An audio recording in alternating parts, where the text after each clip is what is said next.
कृपा hair tonic आयुर्वेदिक औषधी वनस्पतींचे परिपूर्ण मिश्रण 100% आयुर्वेदिक।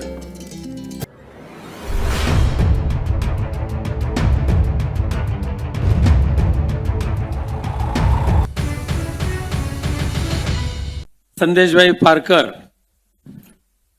यांच्या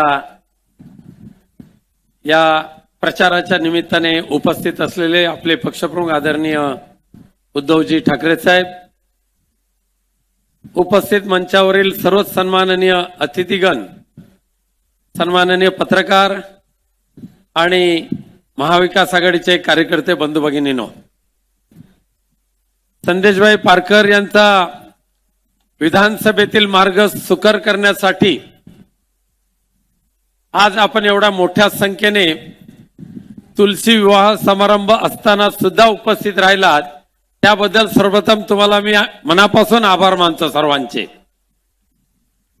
आणि उद्धव साहेब सुद्धा आज आलेत। पहिली सभा सावंतवाडीला झाली, आता कणकवली नंतर मालवण आहे आपल्या वैभव नायकांसाठी। समोरचे सुद्धा हौशे गौशे नवशे नाचतायत।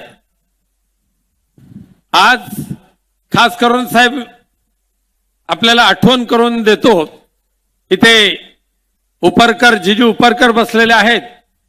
त्यांच्या पोटनिवडणुकीमध्ये ह्या समोरच्या 1.5 फुटाने एक मोठी डरकाळी फोडली होती की म्हणे संपूर्ण शिवसेना नाव मी नेस्तनाबूत करीन, शिवसेनेचं धनुष्यबाण मी संपूर्णपणे विसर्जित करीन, अशी घोषणा ज्या नारायण राणेने केली होती, त्या नारायण राणेला आज स्वतःच्या पुत्राच्या राजकीय उन्नतीसाठी किंवा राजकीय अस्तित्वासाठी हिंदू हृदय सम्राट बाळासाहेब ठाकरेंचा धनुष्यबाण घेऊन लोकांच्या समोर जावं लागतं। हे नारायण राणेंवर ओढवलेली ही नियतीने उगवलेला तो सूड आहे।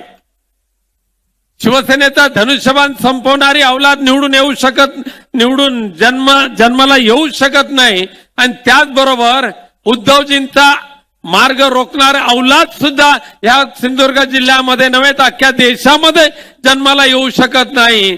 आणि म्हणून आज नारायण राणेंना विचारा, केंद्रामध्ये तू मागच्या वेळेला तुम्ही मंत्री होता ना, आता खासदार म्हणून तुम्हाला पुन्हा एकदा मंत्रिपदामध्ये का स्थान मिळालं नाही?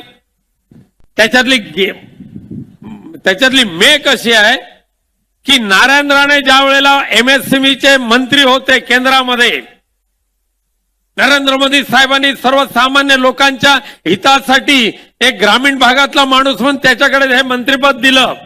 पण ह्या महाशयाने काय केलं, त्या MSMEचं पहिलं कार्यालय स्वतःच्या कणकवलीतल्या प्रहारच्या ऑफिसमध्ये सुरू केलं, आणि म्हणतात दर महिन्याला किती लाख रुपये भाडं घेत आहेत ते लोकांना माहिती आहे।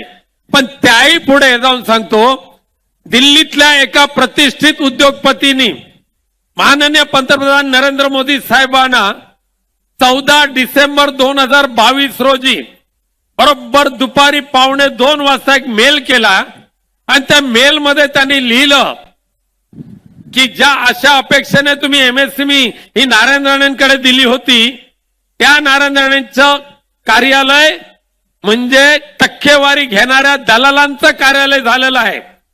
एवढंच नव्हे तर नारायण राणेंच्या 2 PAच्या नावाचा उल्लेख करून रवी शेडगे आणि स्वप्नील पाटील या 2 PAनी 650 करोड रुपयाचा प्रोजेक्ट मला देतो म्हणून सांगितलं। 10% स्वतःचे, 10% मंत्र्याचे असे करून त्याच्यातले ऍडव्हान्स सुद्धा घेतलं, आणि त्यानंतर तो प्रोजेक्ट तिसऱ्यालाच विकून टाकला। पंतप्रधान महोदयांना विनंती केली, आपल्या अखत्यारीतील हे MSMEचं खातं भ्रष्टाचाराने बरबटलेलं आहे, आणि सुदैवाने पंतप्रधानांनी त्याची दखल घेतली।